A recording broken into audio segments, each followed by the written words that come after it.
Olá, irmãos, saúdo cada um de vocês com a graça e a paz de nosso Senhor Jesus Cristo, amém?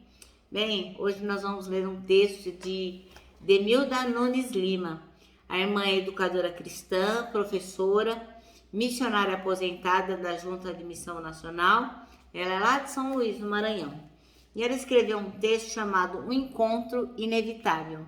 E esse texto foi escrito para o Manancial, que é um devocional diário produzido pela União Feminina Missionária Batista do Brasil, que oferece meditações baseadas na Bíblia, que é a palavra de Deus. Então, como não foi eu quem escrevi, foi a irmã Demilda, o que eu vou fazer?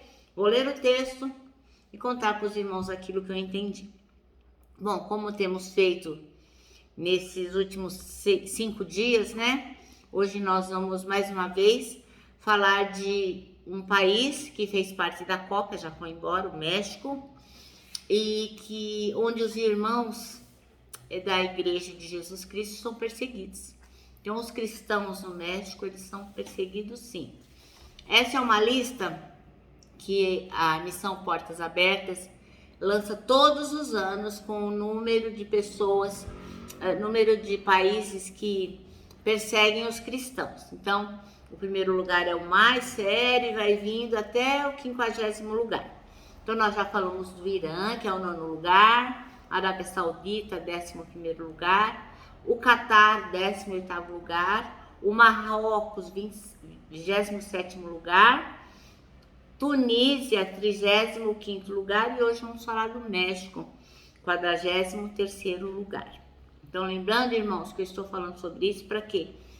Para que os irmãos orem pela igreja perseguida. Se vocês quiserem ver a lista todinha, vai lá no www.portasabertas.org e vocês vão ver toda a lista dos 50 países que mais perseguem os cristãos, tá bom? No caso do México, o grande problema são os grupos criminosos que controlam grande parte dos países. E o que acontece? E os cristãos que denunciam, que falam da corrupção e da violência, eles são alvos dos ataques. Também tem perseguição os que deixam de seguir as religiões tribais indígenas. Então não pode, para eles não é para deixar de seguir a religião das tribos, dos índios, para seguir a Jesus. Não, aí vai sofrer perseguição.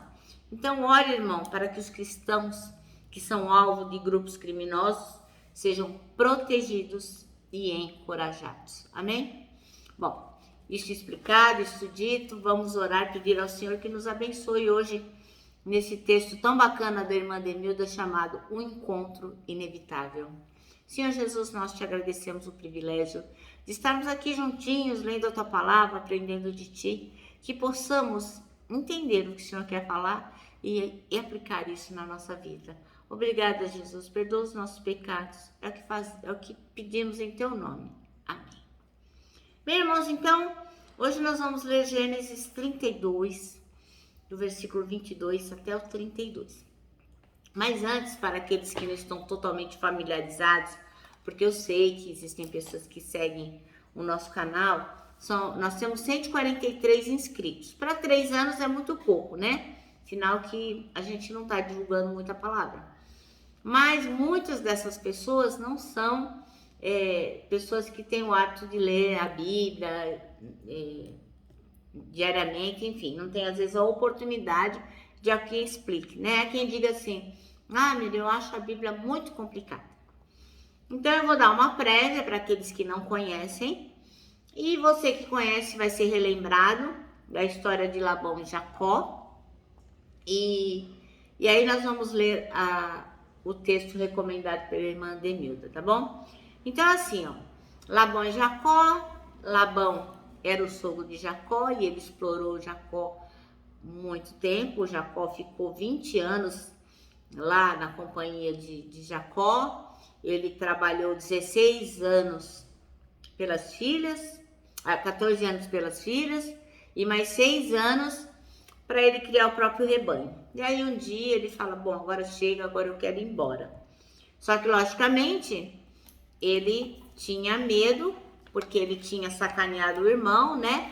Então ele estava com medo de Esaú, porque quando ele fugiu da terra natal dele, Ele enganou Esaú para poder então ficar com a herança, com a primogenitura.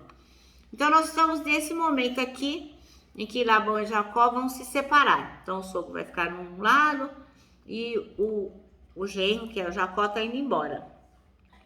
Bom, aí Jacó foi embora, seguiu viagem e aí resolveu que teria que se confrontar, né? Se defrontar com o irmão Esaú. O que ele pensou? Vou encher meu irmão de presentes e assim ele vai acalmar o coração. E aí ele fez assim, ele separou bois, jumentos, foi separando toda a população para, se caso Esaú tivesse muito bravo, né, eles pudessem sobreviver. Orou ao Senhor e mandou o pessoal lá e falar com Esaú. Esaú falou, não, pode vir que você vai ser bem recebido, não vai ter problema, eu vou tratar você bem. Mas Jacó estava com medo mesmo assim e passou a noite e ficou bolando lá como que ia ser, e dividiu o povo, enfim. Aí agora nós já estamos no capítulo 32 e ele vai dando instrução para os seus encarregados para eles irem na frente ver como é que tá o esquema, né? Então ele pensa assim, ó, vou tentar apaziguar meu irmão com os presentes que eu tô mandando para ele. Assim, quando ele vir, ele vai falar, tá tudo bem, né? Então, pode vir. Aí Jacó luta com Deus. E é neste momento que nós vamos ler a palavra. Então, durante a noite, Jacó se levantou, tomou suas 2 mulheres e suas 2 servas e seus 11 filhos e atravessou com eles o rio Jaboque. Depois de levá-los para outra margem, fez passar todos os seus bens. Com isso, Jacó ficou sozinho no acampamento. Veio então um homem que lutou com ele até o amanhecer. Quando o homem viu que não poderia vencer, tocou a articulação do quadril de Jacó e a deslocou. O homem disse, deixe-me ir, pois está amanhecendo. Jacó, porém, respondeu, não o deixarei ir enquanto não me abençoar. Qual é o seu nome? Perguntou o homem. Jacó, respondeu ele. O homem disse, seu nome não será mais Jacó. De agora em diante você se chamará Israel, pois lutou com Deus e com os homens e venceu. Por favor, diga-me qual é o seu nome, disse Jacó. Por que quer saber meu nome? Replicou o homem e abençoou Jacó ali. Jacó chamou aquele lugar de Peniel, pois disse, de Deus face a face. E, no entanto, a minha vida foi poupada. O sol estava nascendo quando Jacó partiu de Peniel, mancando por causa do quadril deslocado. Até hoje, o povo de Israel não come o tendão perto da articulação do quadril, por causa do que aconteceu naquela noite em que um homem feriu o tendão do quadril de Jacó. Amém? Bom, então o nosso texto chama-se um encontro inevitável. O versículo-chave é o 26, que diz, então o homem disse, deixe-me ir, pois o dia já desponta. Mas Jacó lhe respondeu, não te deixarei ir a não ser que me abençoes.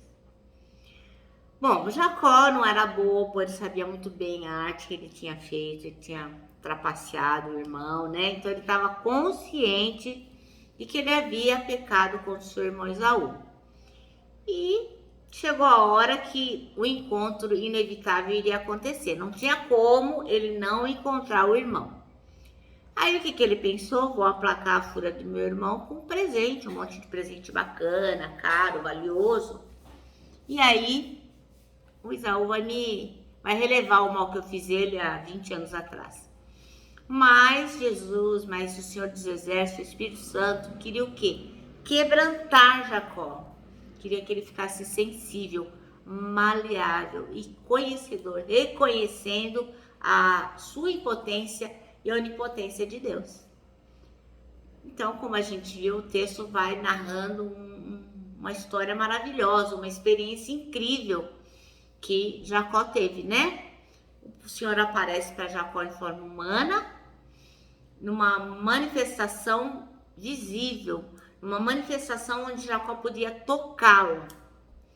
Embora Jacó fosse um homem forte, o anjo vai ajustando assim a sua força, a força dele, e eles ficam lutando para a par. Na luta, quem saiu vencedor? Jacó. Jacó saiu vencedor. E ele se agarra a Deus, clamando por uma bênção. Então, Deus se permitiu ser vencido, porque a Deus ninguém vence, né? Para quê?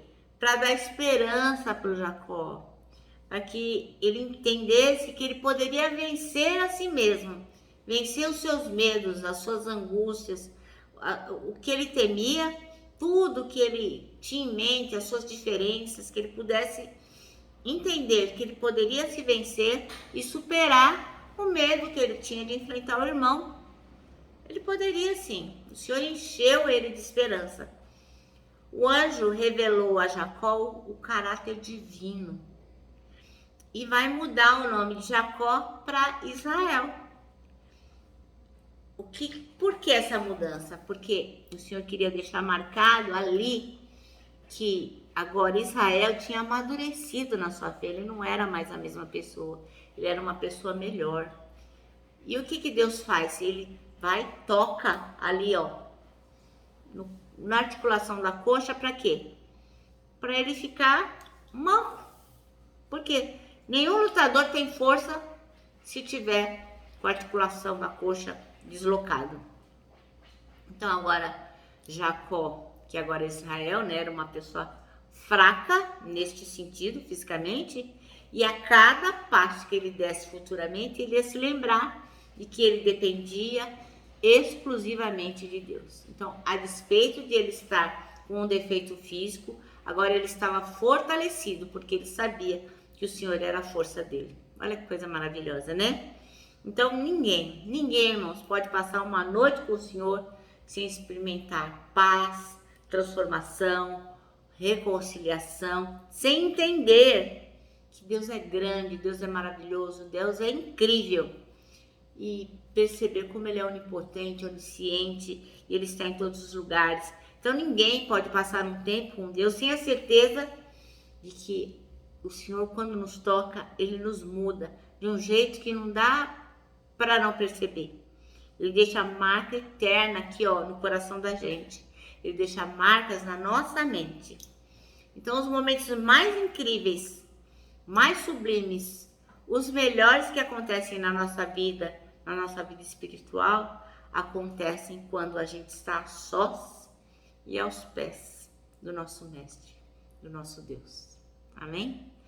Bom, irmãos, nosso manancial termina assim. É impossível vivenciar santidade sem ser tomado por um senso de fragilidade seguido de um estado pleno de alegria. É isso aí. Eu termino aqui dizendo, ó, que tanta coisa cabe num abraço, meus irmãos. Por isso que eu tô dando um abraço, ó, de urso, ó. Parece um laço. Irmãos, quero lembrá-los também aquilo que a gente combinou, né? Que a gente ia repetir todos os dias desse ano. Que o Senhor, ó, aqueles que esperam no Senhor, ó, terão as suas forças renovadas. E farão como Jacó, né? Estarão modificados. Agora ele é Israel. E agora ele é uma pessoa que reconhece a grandeza e a onipotência de Deus. Amém? Eu termino aqui com a minha palavra de ordem, que é gratidão.